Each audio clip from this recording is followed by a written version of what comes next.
as an example for that tier that she did. So future students will use it. We're good. I can't check it though. It's fine. Oh, now we are. Just now? I just turned it on, but I don't know if it's running. I don't need this. Can you see this?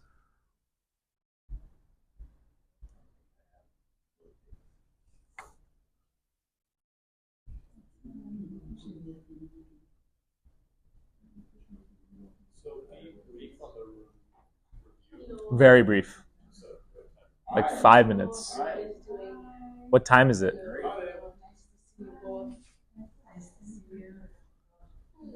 Hello.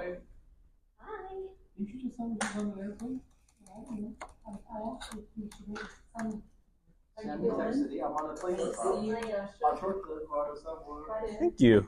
Good to see you too. Thank you for the document. Forgot about it already. Yeah, he forwarded it to me. Very helpful. We'll be talking about a lot of those, and there was one that was important that I'm going to add that was on there that was helpful. Thank you.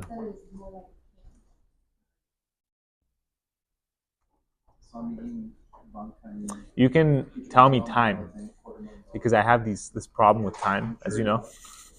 I have no evidence for it though.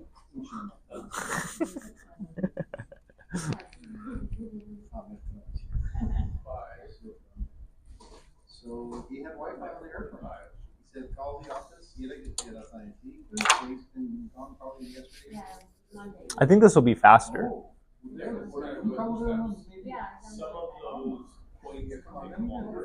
Yeah, like the factors could take a while. I have folded some. If you want to blow from some, just fold.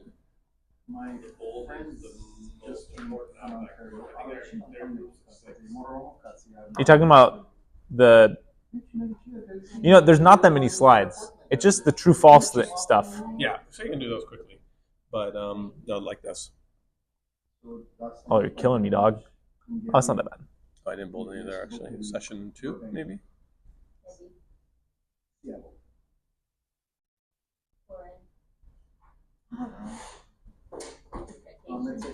It's his birthday and our anniversary. Oh, okay. Oh, yeah. We're going to let our anniversary. Teach me an incident. It's session 2. Birthdays. Yeah, like that one's the most important one. There. Just so I can summarize. That's good. Very good. And 3 years after you found out. Bravo. Yeah. 41 years. Yeah, picture's kind of important, but. Of course it does. Yeah. And yes, I was 16 when it started. Wow. They're doing the math quickly, Jeff. She was 13 when it started, but she didn't know. Just in his head.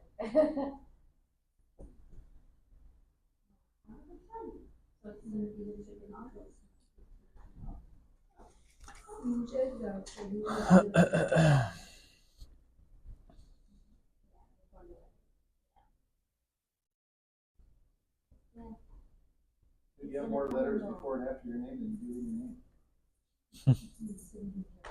I counted. It was almost perfect. Sleep log. Yeah, this one.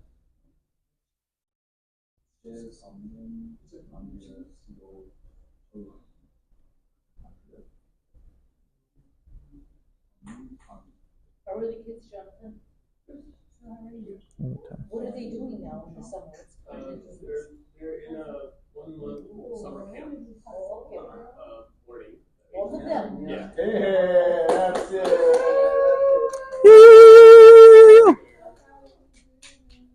Yeah, I came to present today.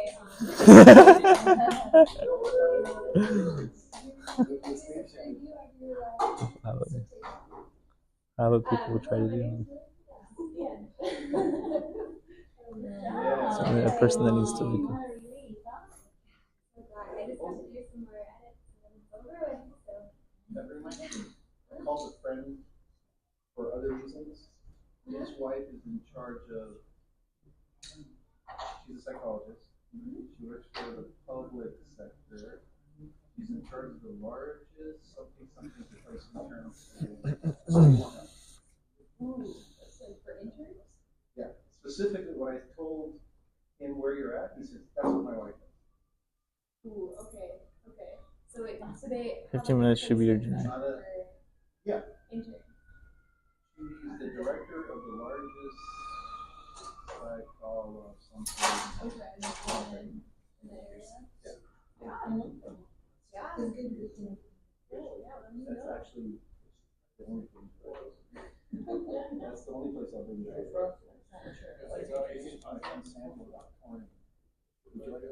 Which one? Where's that door? Okay, so when I Start in 1 minute.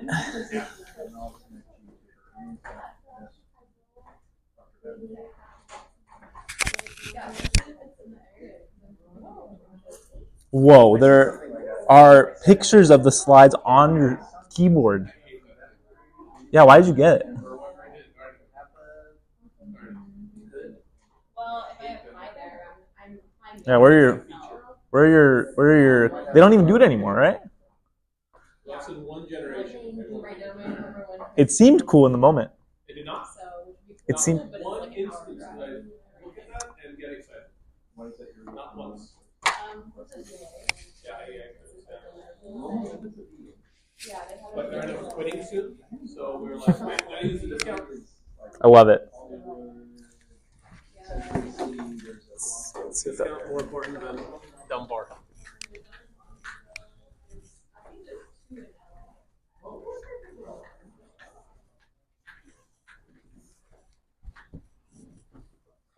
Hey.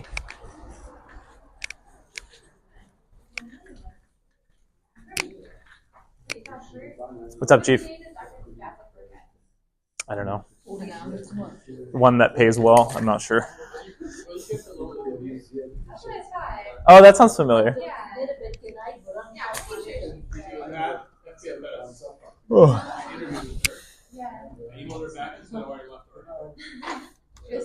FPFS is known to take great clinicians and lob them somewhere else. Get them all. Get them out of here. I mean, I actually got her email. I was almost. Did you get, Josh, did you get a lot of questions? And then We did. Jonathan dealt with that, and Majority of them are in the. they were answered, They're already. which makes sense. We did half a presentation. Alrighty. I've been already emailing one of the guys from the site there. Let's go ahead and get started. Finish your thoughts, conversations. Okay. Sorry. Yes. Sorry. I'm not good at the whole starting thing. Yeah, thank you all for coming. This is a part 2 of our last presentation. I think most of everyone was here. Giorgiamo, I think this is your first time, so I'm going to go very, very quickly, refresh what we talked about last time, and then continue on with the rest of the presentation to complete our sleep workshop working with insomnia. People asked questions. Jonathan and I realized that most of the questions that were asked will be answered in part 2 anyway, but we have added a couple things. So this is the introduction we did. Jonathan wrote this, and this is my introduction in which I am presenting it. We'll go ahead and skip some of this.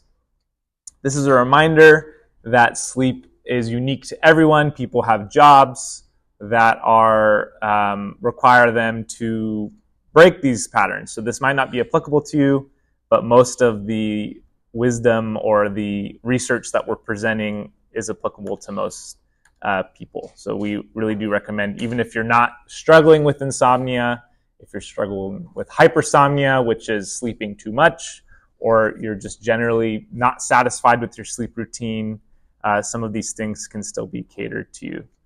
Oh, it's going to be driving me crazy. Can I just like skip that? Then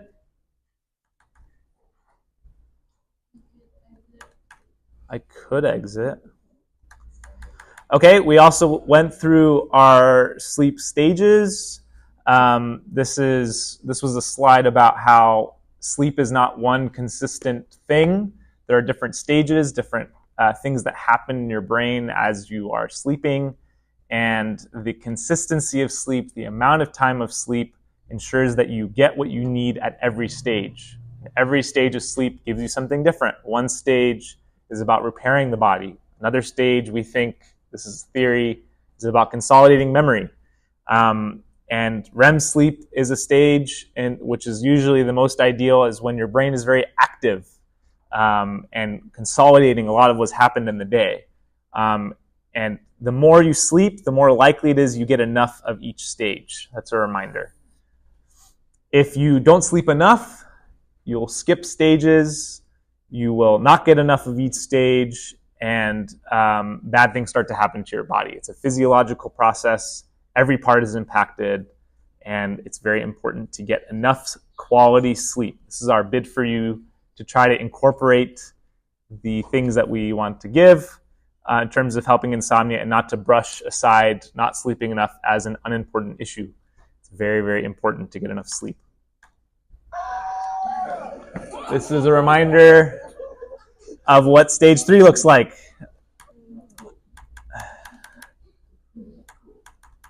Here we talked about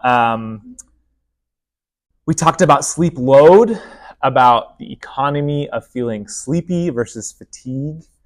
We talked about circadian rhythm, and basically this was talking about how the day, time, the way God has designed the sun and light and night is all designed into our very biology. And in order to get good sleep, ideally, if you have a normal job, a normal life, you are going to bed. You're waking up with light of some kind, whether hopefully natural, but it could be man-made light, and going to bed at a time that's somewhat past night.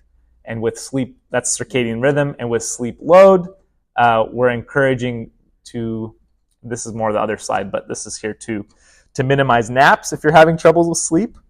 We want to save your sleep load, your feeling of sleepiness for the moment that you want to go to bed, to give your brain, your body, the highest potential or trajectory to make it through the night so that you get every possible stage to get the best amount of sleep possible. Again, this is a review for people that are just coming in.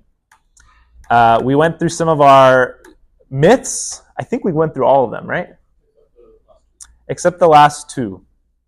I thought we did the last one. I think we talked about the last one. Yeah, so I'll go through them quickly. Hours of sleep, everybody's different. Conventional wisdom says I've heard different things, which tells me that different people are studied and there's no set time. If you really want a number, I've heard at least 6 hours to be a normal functioning adult that doesn't get in a car accident on the freeway. And average throughout the lifespan is about 8 to 9 hours a day. And as you age, you need less sleep, which there are exceptions, because I think elderly people have physical issues that create insomnia that creates more need for sleep, possibly. But that's general wisdom. There's a difference between being fatigued and being sleepy. The other day I was in the sun for many, many hours, and I came home and I did not want to sleep. I was fatigued. My body felt heavy. I couldn't think very clearly. My body was tight and sore. That's fatigue. I don't want to get up. I just want to sit there and keep my eyes open. Sleepy is nodding off. It's sitting in a presentation and you're going in and out of consciousness. That's sleepy. Knowing the difference between those things is important, because if you are fatigued, it doesn't necessarily mean it's time to take a nap, because you still want to keep your sleep load high so that you can go to bed at a reasonable time, and not to go to bed until you are sleepy, the physiological process of your head drooping, your eyes closing. Naps, Everyone's different. Sometimes naps are helpful. For me, naps are okay. I don't struggle with insomnia if I take a nap, but I try still to keep my nap at least under 30 minutes. First stage of sleep is about 20 to 30 minutes. If you ever woken up from a nap at around 45 minutes, you're groggy. So 20-minute naps, don't do longer, especially if you're having sleep problems. Morning person versus night owl. It's a myth. You are conditioned. You probably get a part of your personality, and we would argue that maybe there's exceptions, and we're willing to be wrong. But if you really, really feel motivated to change, it's very hard, but you can do it. Just your body likes habit and what you've done over time. The last part, which we included because of a question about sleep aids, most of us think of melatonin as the first sleep aid. I think it's a supplement, not a drug, right? Your body produces it naturally, and by ingesting more melatonin, you're just increasing the amount of melatonin that's already in your body. For the sake of time, I'm going to, Jonathan, if you want to know more, there's a lot of information here of what happens in your brain with neurotransmitters and how it can help in short instances, is the summary I'll give. If you are a parent and you need to sleep and you have insomnia and you want a short-term solution, melatonin might be for you. I've known people that use it as a long-term solution. They're popping 6 or 7 of them. Not a good idea. You are not helping the problem. You're putting a big fat Band-Aid on a gaping wound, and you are behaviorally or physiologically inducing your body into a low-quality sleep and not addressing the main behavioral problem, which is what we're going to talk about. So your problem will persist. Your body will want more and more as your body gets dependence, and we do not recommend melatonin, or the other one here is valerian root. I have not heard of that one. Jonathan told me about that one as sleep aids. So use it sparingly. And I would be curious or concerned if you find yourself grabbing the bottle more than every once in a while. There are always exceptions, though. If your doctor is telling you to do it and you have confidence in their knowledge about sleep, there's exceptions. There's also another question. Can you sleep too much? Absolutely. If you sleep too much, a weird thing happens. Your body typically gets fatigued. It wants to be sleepy. You teach your body that it just wants to sleep forever. You typically see, it's called hypersomnia. So insomnia is not sleep enough. Hypersomnia is too much sleep. It is not good. Typically, again, you want to be 8 to 9 hours. Some people can go up to 10. If you've had a really long day, you might do 11 and be okay. But typically, not always. People that struggle with hyperinsomnia, it might be narcolepsy. You have a physiological problem with your brain, where the brain's turning on and off the sleep switch is broken, so you can just fall asleep at a stoplight. That's an exception. Another exception is hypersomnia is associated with depression. And interestingly, the more you sleep, the more depressed you get, and the more you sleep. So that's a kind of a cyclical problem. There's also hypersomnia without depression, but we want to say you can sleep too much, and it's figuring out that right equilibrium for your body, and everybody is different. Those are our myths. Now we're going to talk specifically about insomnia, and I just mentioned it, define it, because some people just talk about insomnia as if it's every sleep problem, but it's not. Insomnia is defined as a difficult to fall asleep or to stay asleep. Insomnia is diagnosable when there are no other reasons for the lack of sleep. If you've taken a bunch of coffee one night, or drinking a bunch of coffee, or your kids kept you up and were screaming at your ear, you're not going to really get a diagnosis of insomnia. But if all factors are good, and you should otherwise be able to sleep, you feel sleepy or you feel fatigued, and you're not able to sleep, that's when you might be more a candidate for the diagnosis of insomnia. So it says here, you must have ample opportunity to sleep, but still have difficulty. Usually you'll hear someone with insomnia, I don't know why, but I just can't sleep. I feel tired, my body wants to sleep, doesn't happen. That is insomnia. Insomnia impacts your sleep at night, but also typically you have problems throughout the day because you're not getting enough sleep. You'll have difficulty functioning cognitively. You'll feel fatigued in the morning. While the diagnosis needs 3 months of sleep problems and average at least 3 nights per week, that's the DSM, the Psychological Diagnostic Manual, says a doctor will not give you a formal diagnosis unless you've had it for 3 months and 3 more nights a week. Like for any diagnosis, you can still have insomnia, but the doctor is just not going to give you the diagnosis yet. So don't wait 3 months before you implement these strategies, is basically what we're saying. But if you do have more severe needs to see a doctor, they may make you wait a little bit before they give you any sort of more intense intervention. So we're going to talk about the model here. I gave the definition. This is the 3P model to understand insomnia and what oh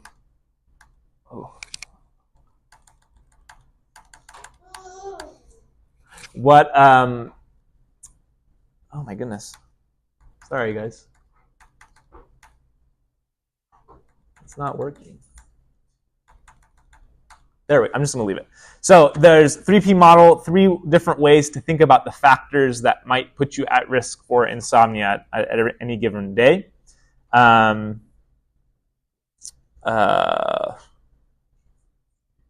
the first is predisposing.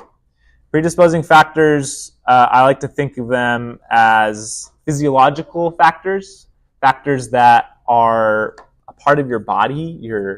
Your body is tense. You have neurotransmitters in your brain that are not quite aligned. You have a genetic predisposition. It runs in your family to be more susceptible to insomnia. Your age is a predisposing factor. Does it run in your family? These are things that you can't really control, and you'll notice that the gray is predisposing. So if you look at the graph, the threshold, if you stack enough blocks of these 3 different types of factors, you're past the threshold into insomnia. So if you have this many predisposing factors, but you don't have the other ones, you don't have insomnia. If you have, and I'm going to explain the other 2, if you have this much of the predisposing, but a lot of the other ones, you still might have insomnia. Everyone has a different block that they're standing on, and each block flits into a point where you get tipped over the edge into insomnia. So we start with predisposing, precipitating factors. Where's mine?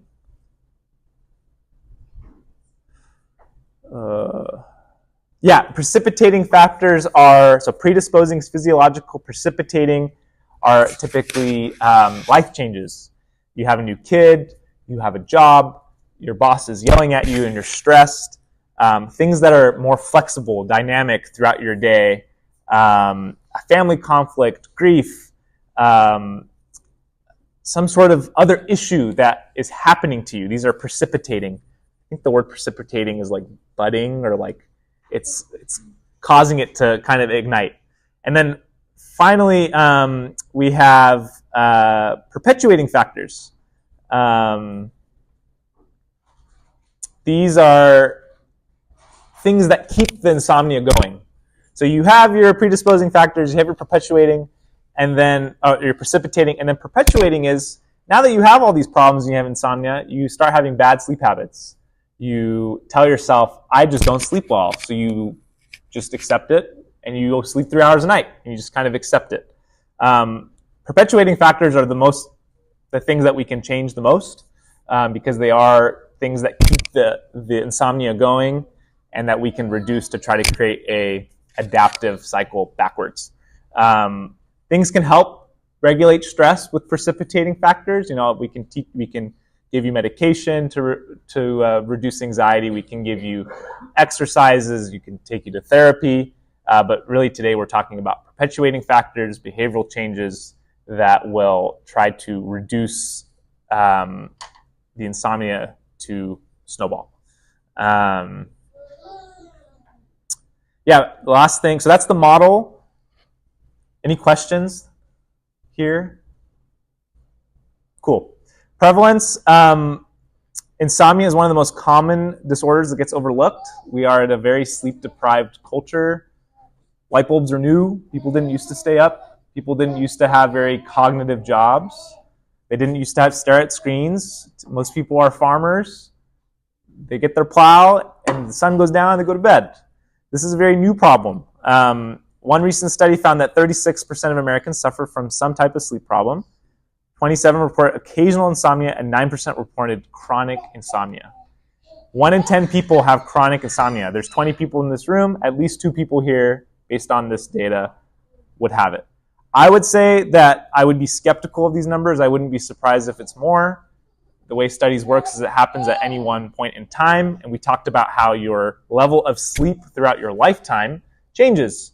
So if you don't have insomnia now, you might have it later due to a predisposing factor of age. You might have a precipitating factor of having a medical illness that you can't control. And I would say that most of us have a sleep issue at some point in your life, and it's relevant to everybody.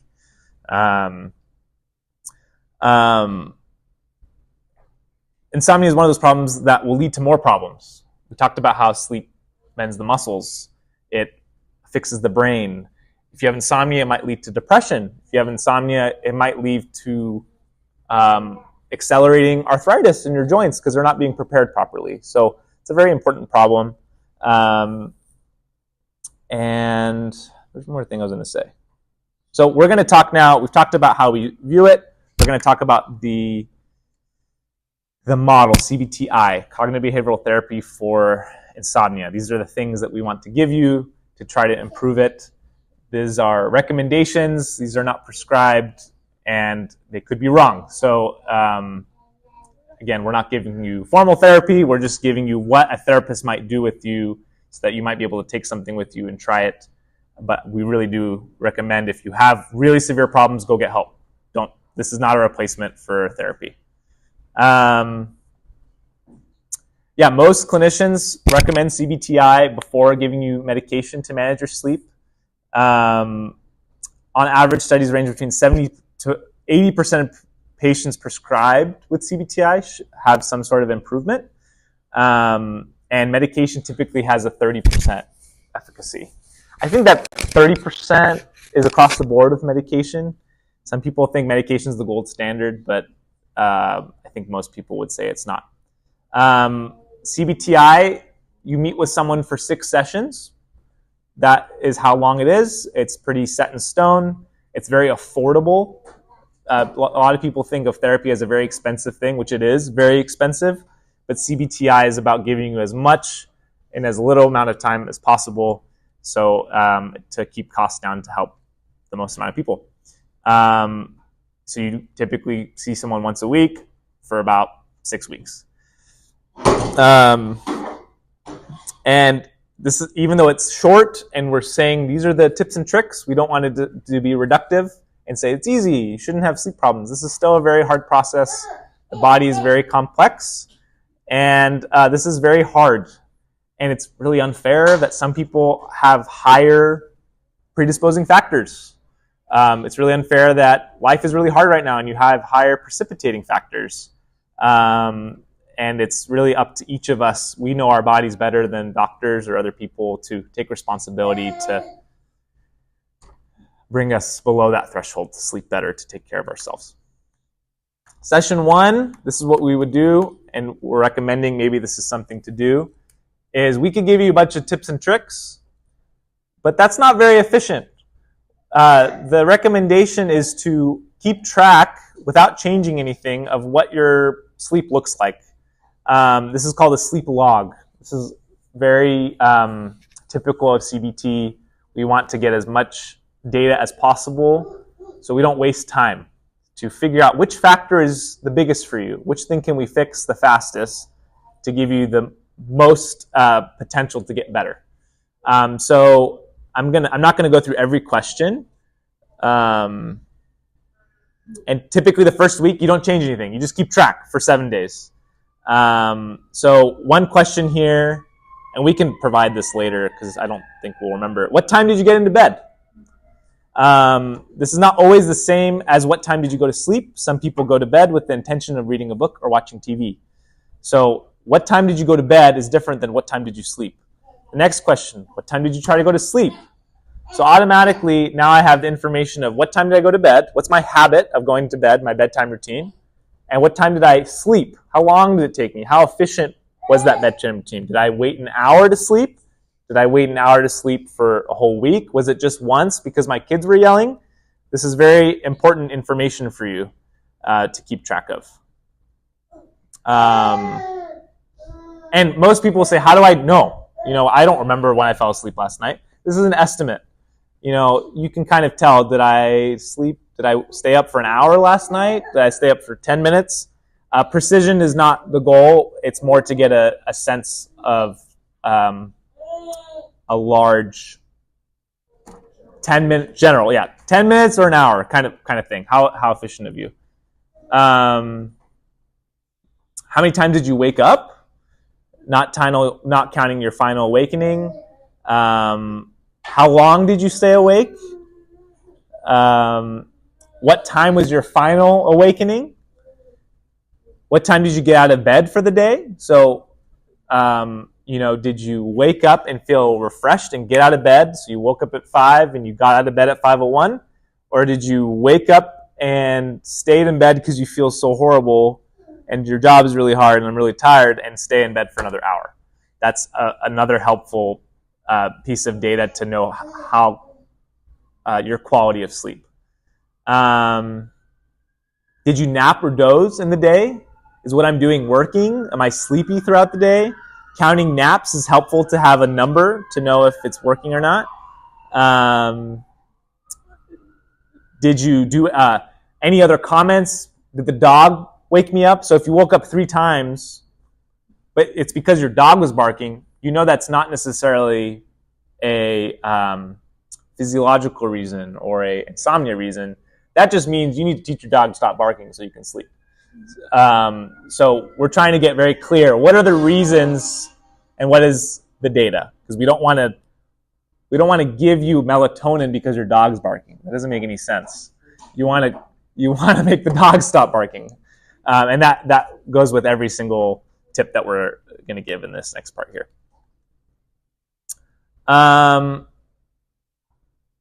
So these are, I think there's 6 habits here. I can't remember if there's more after this. We'll find out. We talked about sleep load. We talked about circadian rhythm. Probably the most important thing, I would say, is as I'm trying to learn how to navigate sleep too, is finding a sleep schedule. People hate this. They want to be spontaneous. They want to stay up with their friends till 2 a.m. on a Friday. They want to be able to work really late. And life happens and it's good to be spontaneous. But overall, if you're really struggling with sleep, teaching your body to sleep at the same time and wake up at the same time every day is the highest likelihood to have sleep. Our bodies crave consistency. It craves the same time every day. God has designed a solar system that is consistent. Nature is consistent. Everything is cyclical and our bodies are not different, and sleep is definitely not different. That's why when you get jet lagged, your body just doesn't like it. It doesn't like the light. It knows what the light is. It's things that are below awareness that is important to think about. If you're getting jet lagged, why is it any different than going to bed at 10 p.m. versus 11 p.m.? So obviously live your life, be spontaneous, but if you really want the best amount of sleep, try to minimize variability. Isolating the bed. So just like we talked about sleep schedule, part of that is our bodies like consistency with physical spaces, even if we're not aware of it. When you walk into a room you haven't been in since you were a kid, without your control, memories flood, right? There are these devices or these things outside of our awareness that activate neurons in our brains that cause processes in our brains to happen that we're not aware of. The same thing is with sleep. Isolating bed means use the bed for 2 things: sex and sleep. If you're not able to sleep, and again, sex is self-explanatory. We don't need to explain that. But if you're not able to sleep, do not be in the bed. If you're tossing and turning, you need to get out of bed. You're teaching your body that sleep is a very anxious thing that I do and toss and turn. But if you teach your body that I'm only going to get into bed when I feel sleepy, it helps. It helps trigger the brain to know this is the time to sleep. This is the time to rest. We want to preserve the space for sleep. We're talking about isolating the bed. I would say CBT in general talks about spaces. If isolating the bed is not enough, maybe you need to isolate the bedroom. This is the same thing with work. This is the same thing with productivity. This is why it's a really good idea to have an office and a bedroom. It's a really good idea why you want to create like a routine. They say if you chew gum when you study, again, these are marginal gains. Most likely, when you take a test, if you chew gum, it might give the brain an extra trigger to remember. It's trying to replicate the environment as much as possible because we are creatures of habit that learn. So isolating the bed. Winding down, a lot of us know this as conventional wisdom for sleep. Don't look at screens, reduce noise, create a calming environment, light a candle, dim the lights. The body likes it when the sun sets. So if you have man-made light, it might be good to mimic the way that the sun works. So maybe you get a really fancy Alexa that you tell all the lights to dim down to 25% at 10 p.m. If it's not in your to-do list, it'll even more so will create an environment to teach your body on its own to fall asleep. We talked about last time, I didn't review it, that our bodies get colder when we sleep. So actually reducing the temperature will help bring the body's temperature slightly down, which also might increase your ability to sleep. That's why when it's hot, all of us are tossing and turning. We like to be slightly cold with a blanket to warm us up. That's kind of an ideal place to be.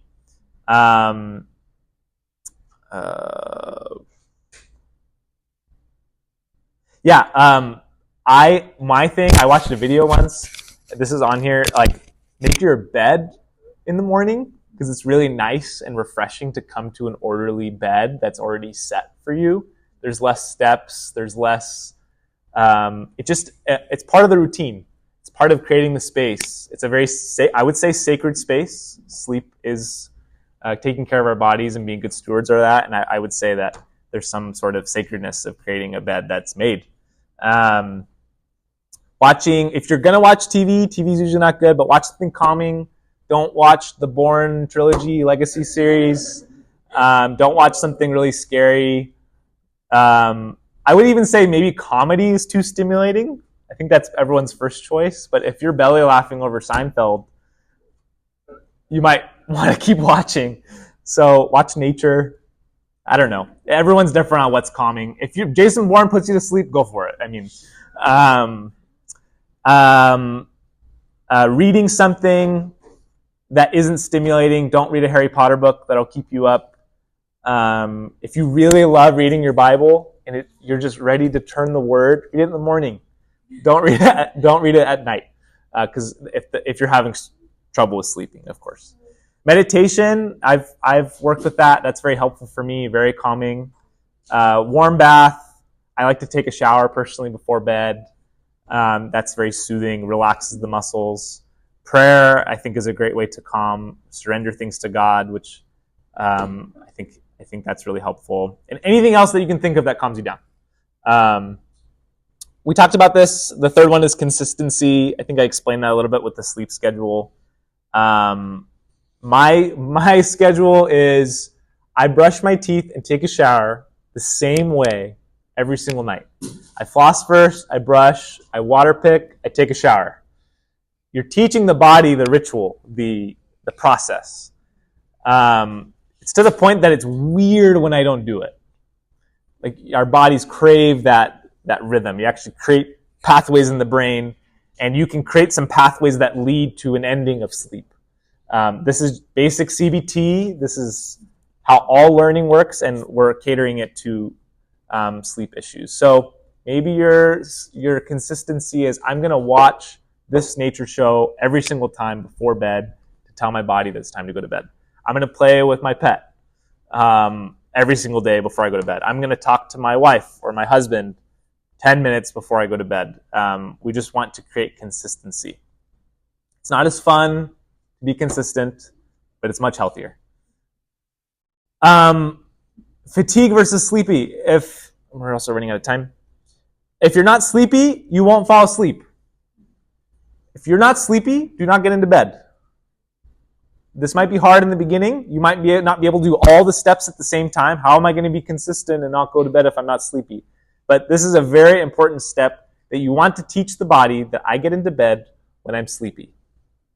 It doesn't matter how tired you are. If you're not sleepy, there's no reason to go to bed. Go to bed when there's signs of sleepiness. And the recommendation John has here is 15 minutes.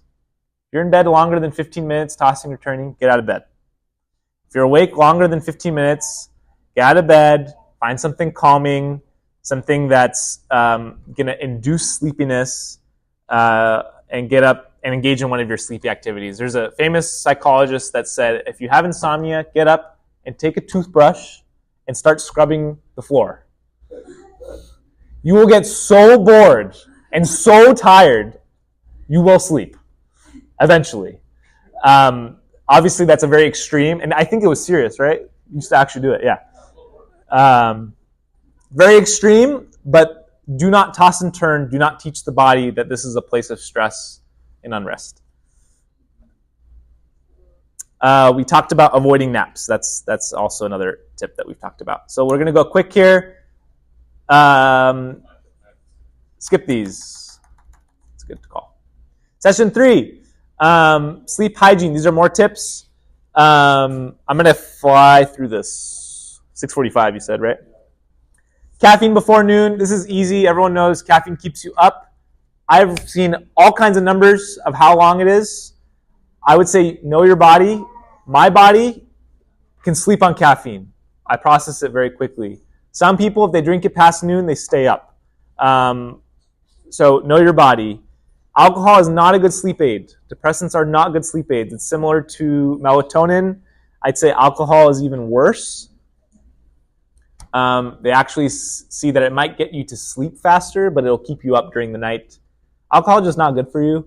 It's fun, but if you're struggling with insomnia, don't do it. Same thing with nicotine. Nicotine is actually a stimulant similar to coffee. It's calming for people that are addicted to it because it reduces the craving. It's really not good. Exercise. Some people say exercise before bed. You can. I can. That's specific to me. But it's a very, very stimulating activity. General recommendation, everybody's different, is 3 hours before bedtime. That too, yes. Yeah, it raises your body temperature, so then when you're trying to sleep, your body temperature is regulating, and that keeps you awake. Similar to keeping the room cooler, that way your body's not changing too much. It's just consistent, and you stay asleep. Yes. Yeah. No, I thank you for adding that. Bedroom environment? I don't remember. Oh, this is just being bedroom environment. We talked about this. Make the bed. Keep it cold, make it soothing, aromas are pleasing.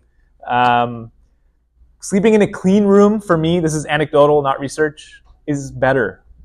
Less stuff, less clutter is just going to bring down your anxiety.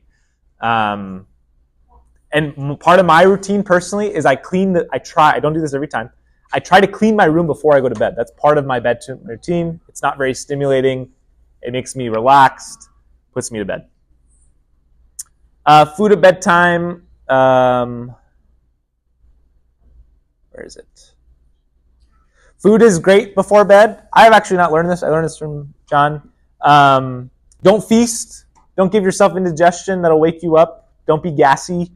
But you might want something that will support blood glucose balance, provide some polysaturated fatty acids. I'm reading this, like omega-3s. or something that contains tryptophan or GABA. So how would you, you give examples. Yeah, this one I learned.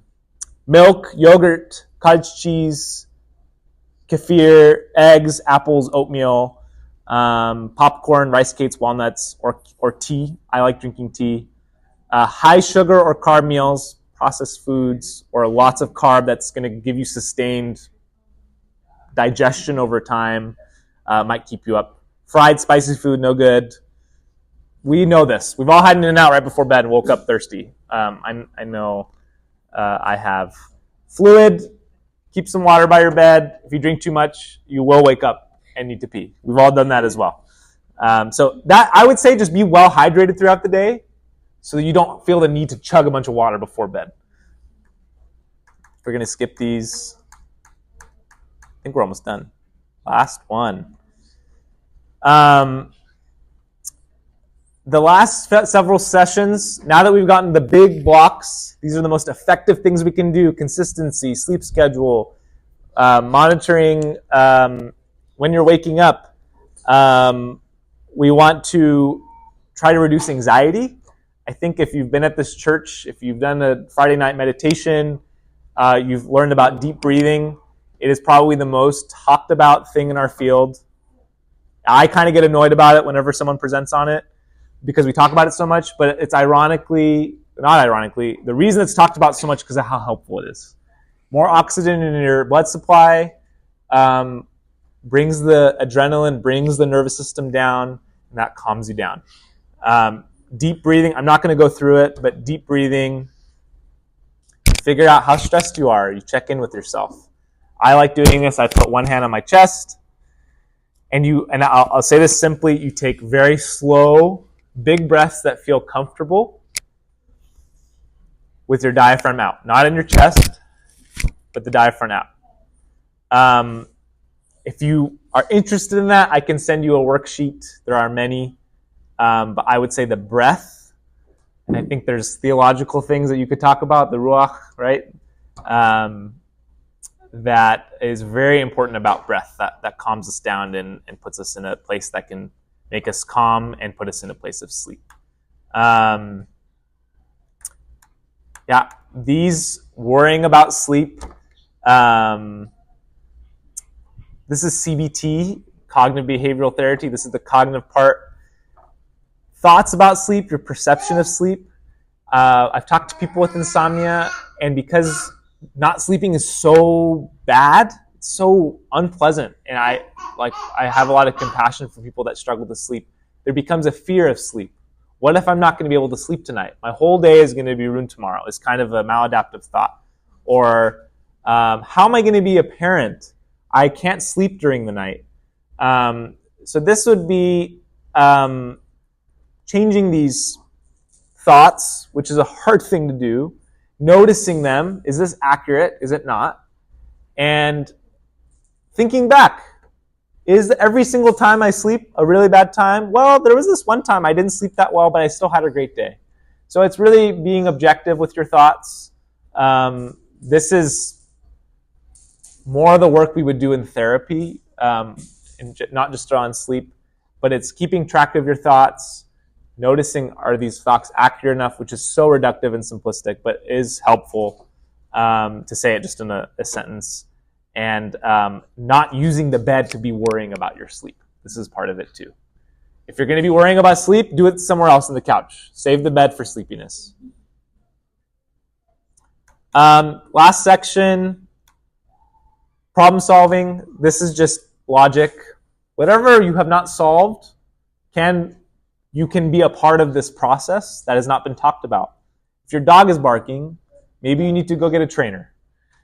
If you're not satisfied with this or the 6 sessions, maybe you need a different therapist. It's just being logical that just because the steps didn't work for you, just because your body's different, doesn't mean that the responsibility is dropped for you to take responsibility to help your problems. Final words. Sleep's important. Very, very important. Taking care of our bodies is usually described as a physical process, and I'd say we are our bodies. God has given us our bodies. He will resurrect our bodies one day. And it is a spiritual practice that we've been charged with to take care of. It's very important. And our mood, our behavior, how we interact with the stranger, how we tithe, how we talk to our spouse, can all be tied back to sleep. So I really do encourage you to take it seriously if you're struggling, to not let it stop here. I don't think if you're really struggling that this will just solve all your problems. I think that my hope is that this is just a starting place for you to learn more, to implement it, and we're happy to answer questions, and I can even give you a referral to a therapist or two if you have really chronic, severe issues. I think that's it. We are out of time. I can maybe take a question or two if there's a burning one. You talked about the food before sleeping. I rushed through that one, yeah. Yes. Yes. How many minutes before sleep? Right before is okay. I will say with a huge caveat, everybody's different. We're saying tendencies. So like milk doesn't sit well with me. I'm not going to drink milk. But the general that we've talked about are, I would say, natural foods. Stay away from processed foods. And stay away from high carbs before, because carbs stay in the body for a long time. That's why we eat oatmeal in the morning or cereal. We eat high carbs so it can sustain us and keep us full throughout the day. Some breads have sugar in it, so it causes you to want more food after that too. So Sure. you eat the bread, you get Yes. hungrier afterwards, and you can't sleep, and then you keep going, and it's a never-ending cycle. Yes, and I'm not a dietitian. If you, I'm sure. I mean, You're saying it's inappropriate. We try actually to discourage all food before eating. okay. I mean, before sleeping. Not necessarily for insomnia. I mean, should be very light, whatever you can eat. But we really encourage that you need to give yourself at least 12 hours of no eating. Okay, I didn't know that. Fasting at night, 12 hours. So if your first meal is at 7 in the morning, that means you go back 12 hours, 7 p.m., you stop eating. I didn't know that. Yeah. Unless there's a particular reason why you have to eat. And if you had to eat a small snack, like the suggestions you said were fine. But especially, I mean, carbs we don't really want, but sometimes people with diabetes have to have Yeah. a carb and a protein. So it's the type of snack that's important, depending on your medical condition. But That's definitely, like you said, no heavy meals. yeah. That's helpful. The key is this is insomnia. Yeah. But if you're not able to sleep at all, like you're diagnosed with unable to sleep, so things change and you adjust accordingly. And you might need to have a nighttime snack to put you to sleep. Nutritionally, that's probably not the best thing, right? Because you're trying to focus on fixing your habits of sleep. So that's the biggest thing. A lot of these suggestions, if you are sleeping fine, don't incorporate them. It doesn't make sense to change your habits. So yeah, that makes sense. I Yeah, Vaz. can't find anything on it. I know they say like don't have any screens or anything like that, and they make all those like where they take the blue light away, wear the blue light sunglasses. I forget what it's called, where like it turns the screen yellow. Yeah. The thought is escaping me right now. Is the evidence that actually works scanned or? There's not enough. I don't think there's a lot. Yeah. I think there's an argument to be made that it's less stimulating. I'd probably say a black and white screen, which I sometimes do, is probably better than a yellow one. But it's anecdotal. So judging by what you're saying, it doesn't matter that the color is different. If you're watching something exhilarating, if you're watching a Marvel movie, it doesn't matter what the screen looks like. You're still going to be. The color will, it does trigger certain neurotransmitters that certain colors don't. So there is a difference in the types of color. Is it enough to keep you awake and alert? That's where the research is still backwards. Yeah. There's not enough to say, yes, guaranteed you're awake, so turn your iPhone to blue light. There's not enough evidence yet.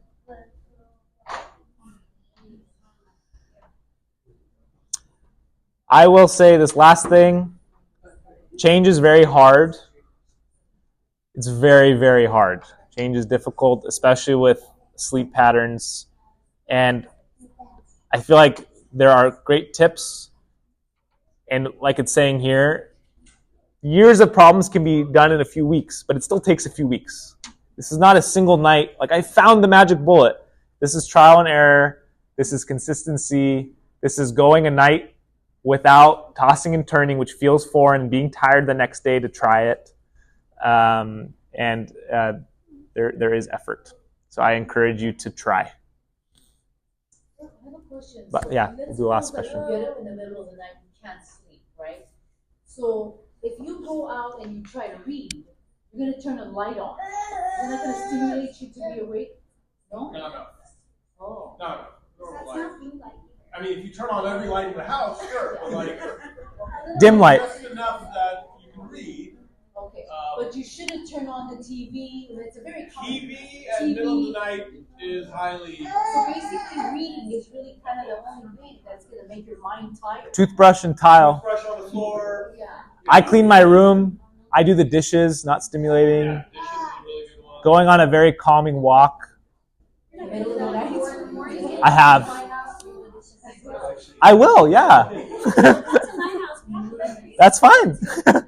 One last thing before we go to psychologists work on sleep a lot. We all have that. It's part of our diagnoses and built in, but then your medical doctors have it as well.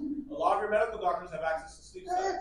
So if there are some of you that, hey, I sleep at night, but I wake up exhausted, I feel like I'm getting enough sleep, but if something's wrong, I don't feel like I'm rested enough. That's a good Talk to your point. doctor. There's sleep studies that you can do. They're covered by your insurance in a lot of cases. You can be very scientific about it. Yeah. And really just lean into what your doctors can handle, but then also, check your therapist as well, because it could be a behavioral thing. So it's just, there's both. So pay attention to all aspects. Yeah. That's a good point. Just to kind of add, it's something new. So I've had trouble sleeping for as long as Jonathan and I have known each other. And I've never been able to do this sleep study because you have to go to a clinic. They have new technology out now. And they send you the sleep study to your house. So if it's covered under your insurance, it doesn't hurt to ask your doctor. So sometime next week, I'm actually getting my sleep study sent to my house for me to do. That way I don't have to leave or anything like that. So if it's something that your insurance covers, you can ask for the sleep study that is being sent to your house, and you don't have to go to. Yeah. I've done that. Clinic one. Yeah. I've done a sleep study both ways. I've done it Yeah. at home. In person. At home, it was helpful. I felt like I got more out of it. Not like this way, but I felt like I got more out of it when being at the clinic.